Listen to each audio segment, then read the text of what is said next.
Hello, and welcome to another episode of Turning Sparkly Cardboard Sideways. My name's Jimmy, Bancroft is behind the camera, and right here will be my personal phone number, 859-279-2405. If you have any questions, concerns, critiques on any deck profile or battles we post, please feel free to send me a message, or if you just want to say hi or share some of your deck tech, deck list ideas, please send me a message, and I'll try to reply as quickly as possible. Thank you. Hey everyone, welcome back to another episode of Attack on Productions. Fluf here, coming back with another deck profile. As you guys know, set 11 is now officially out and available for use in hopefully your locals. You're still being able to go to your locals, but the product is officially out. Let's just say that. I took this to our local store this weekend. I don't get to play locally very much, so I was really excited to get to play with some of the set 10 stuff. Hopefully you guys enjoy what I've got, and be careful, watch ahead, because we do have gameplay of this deck in particular, and I'm going to do a version 2 of this deck with changes that I would make. I'll kind of touch base on those changes as we go over everything. So without further ado, let's get into it. On the front side, we've got Vegeta. Auto, when this card attacks, draw one card. Pretty standard for leaders. But the more interesting part is his once per turn auto. If this card happens to deal damage to your opponent's leader, you get to reveal the top card of your deck. If it's a mono blue card, you get to charge it into your energy in rest mode. So that's pretty much the main mechanic of this deck, is you want to be able to deal damage with your leader, reveal the top card of your deck, charge it to your energy, get a little bit of an energy ramp going. When you're at 4 or less life, you get to draw one card and awaken. You don't get to restand any energy. Honestly, the deck doesn't need it. But on the backside, we've got SS4 Vegeta Ultimate Evolution. Again, on the front side, he's got the draw. He's got the same, if you deal damage, you get to reveal the top card of your deck, charge it in your energy in rest mode. But then he's also got, if your opponent activates a counter skill, your leader gets to restand. So we want to be swinging with this leader first before our battle cards, in case our opponent decides to negate the battle cards. Though usually your opponent is going to negate the leader swing to avoid you doing that. So that's the leader. I really like this leader. It's a ton of fun, as you'll see kind of what we've got going. First, I'm going to go with the Unison lineup that I ran at the tournament this weekend. We've got 4 of these Zeno Cosmic Unisons. You know Zeno pretty well from set 10. On his +2, you get to charge the top card of your deck into your energy. You can't charge energy for the rest of the turn. And then at the end of the turn, if that card is still in your energy, that card gets placed into the drop area. So it does create some sequencing issues. You usually want to get your leader charge first, if you're going to be able to do your leader before you use Zeno. The -5, which is vastly more useful in this deck than I thought it would have been, is Zeno's Activate Main, -5. Choose all cards in your opponent's battle and all battle areas, ignoring barrier, shuffle them into their owner's deck. So it's not KOing them, it just gets rid of everything. That's probably more of why we're running Zeno, at least after my experience this weekend. We don't really care about that +2 too much, but the -5 is incredibly good, and I do actually intend on changing this down to 3, because that charge effect kind of gets in the way of our leader strategy a little bit. But for right now, we are running those. Second Unison, we're running SS4 Sungoku, Protector of the Earth. This is one of the new ones. Love this card. It's beautiful. Auto, when you play this card, during your opponent's next turn, they can't attack with battle cards unless they choose one of their battle cards with an energy cost of 2 or more, place it in the owner's drop area, place it at the bottom of the owner's deck. This is incredibly disruptive some of the time, so we do like that effect. The -1, you get to draw 2 cards, choose 1 card in your hand, place it at the bottom of your deck, and then -2, Activate Main, choose all of your opponent's battle cards, ignoring barrier, return them to the owner's hand. So we have multiple ways to clear the field. That -2 effect isn't fantastic against stuff like Baby, or maybe a servant deck that likes to keep their cards in rest mode. So do keep that in mind. But the -1 is basically like having a free super combo, and then the disruption from that. I do think that I'm going to change this kind of in favor of another Unison later. I didn't really play this card a whole lot it is 5 specified blue, which is pretty hefty and pretty dead a lot of the time. But I do love this card. I think it's great. I don't think people have unlocked what this card's capable of yet, and I don't know that this is necessarily the deck for it. Then next we've got 4 of the quality super combos. Basically, when you're at 4 life, if all of your energy is blue, your leader's blue, you get to place 1 card from your hand on the bottom of your deck, then draw 2 cards.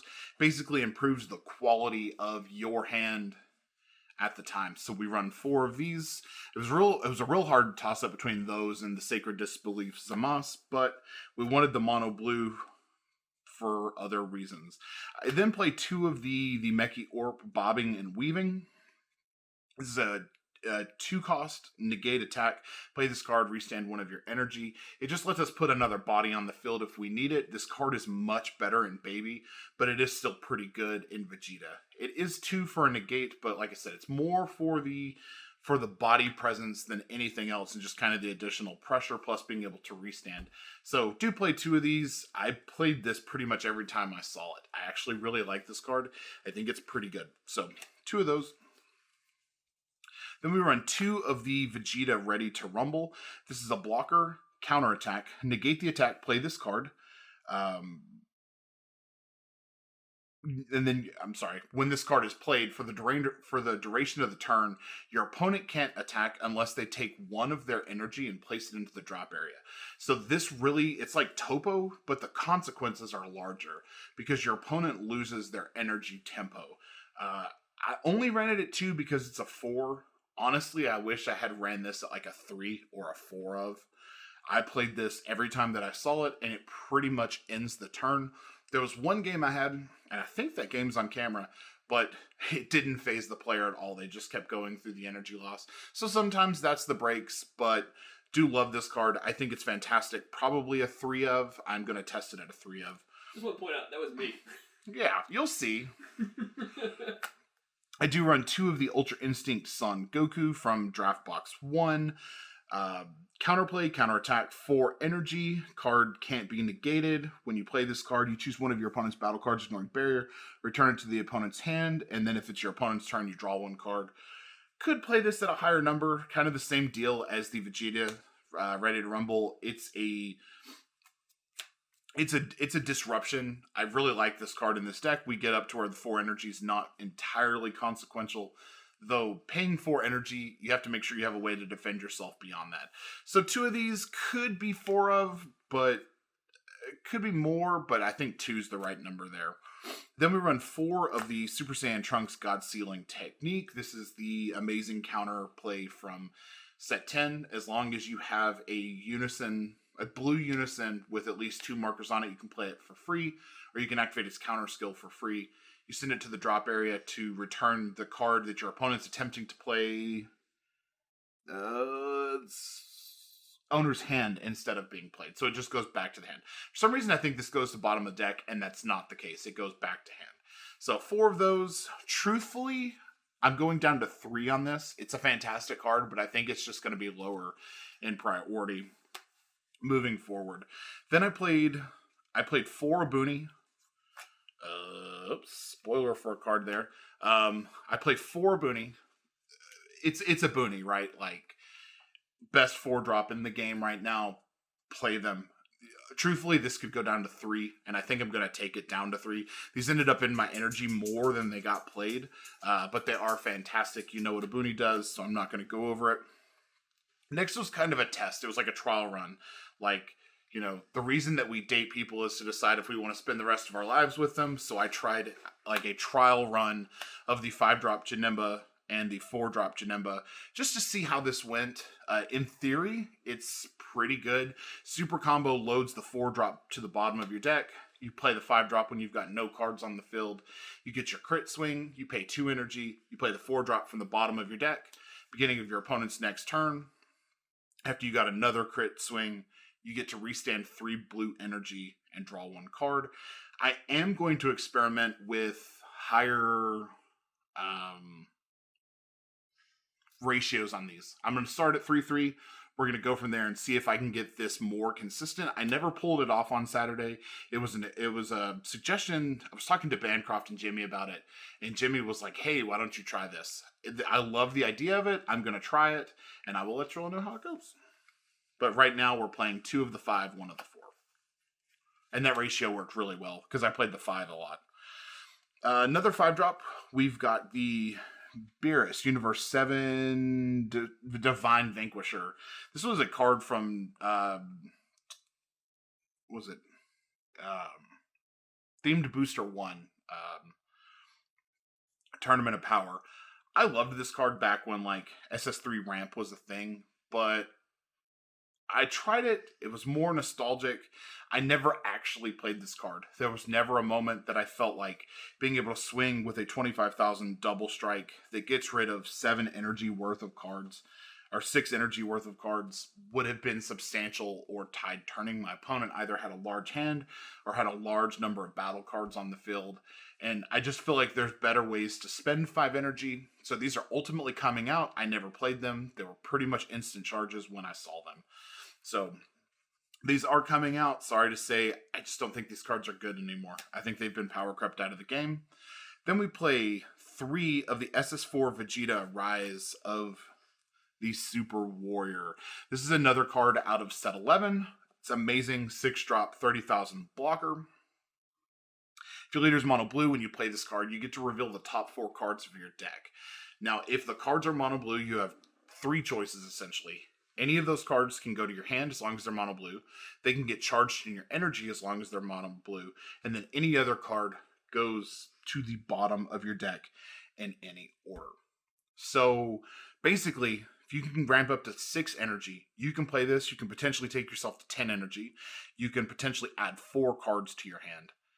Resolving this card multiple times is insane. This card opens up so many possibilities. I don't know what they were thinking when they printed this card. This card's amazing in this deck. It's amazing in Baby. It's amazing in any deck that can get up to 6 energy and then play itself. And then also, at the end of the turn, you switch it back to active mode. So you can swing with it, and then it restands back up for a 30,000 blocker. Absolutely insane. I think 4 is too much in this deck, but 3 seemed to be about the perfect number. I resolved one every game that I played. It doesn't have deflect, so you've got to watch out for counterplays on it, because that would suck. Tap out 6 energy to not get to resolve this effect might be game ending. So it is kind of the crux of the deck, another weak point in it. Looking at game winners, I ran 2 of the Android 17 Turning the Tide. Everyone kept going on and on and on about this card, and actually felt like a scrub, because I had to ask Jimmy why this card was so... why people were all over this card. Let me explain it the way that he explained it to me. So it's critical deflect, so your opponent can't react to it. If it deals damage, your opponent's done. They're just going to lose. They don't get to add it to hand. You know what critical is. I'm not going to explain it. But when you play this card, you choose all cards in the battle area on both players' side of the field. Or, let's see. I'm sorry. When you play this card, choose all cards in your hand and your opponent's hand, and all battle cards in your opponent's drop area. So it doesn't touch the battle area, sorry. It's all cards in the drop area. All cards in both players' hands get shuffled back into the deck. Then you're left with a 30,000 crit on the field. So if your opponent's at 2 life, you play this card. You just won the game. Because you're going to play this card, shuffle everything in, you're going to swing, crit, then swing with your leader and just deal damage. So if you can get your opponent down to 2, it's basically an instant win. I could play this at 3, but 2 was great. I resolved it and actually won a couple games with it. But love this card. Think it's great. 7 energy, worth it for that. Then I played one of the SS4 Sungoku Energy Annihilator. I really wanted to test this card out. It's a 7-drop unique blocker. When you play it, you place one of your opponent's energy into their drop area. And then at the end of each of your turns, at the end of your turn, switch this card to active mode. Your opponent chooses one of their battle cards and one of their energy, places them at the bottom of their deck in any order. So it basically kills a battle card every turn without KOing it. And it gets rid of 2 of their energy on the turn that it's played. I really want to love this card. I never wanted to play it, though. it was always kind of like when I could play this card, getting rid of one battle card and one energy wasn't usually enough to change the tide of the battle. So probably going to drop this card. I do want to test it later, but I think ultimately it's going to get cut.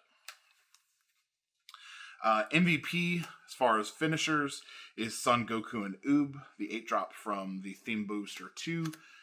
Discard any deck that can make 8 energy with relatively little effort should play this card 100%, no questions asked. It's dual attack, double strike, 40,000.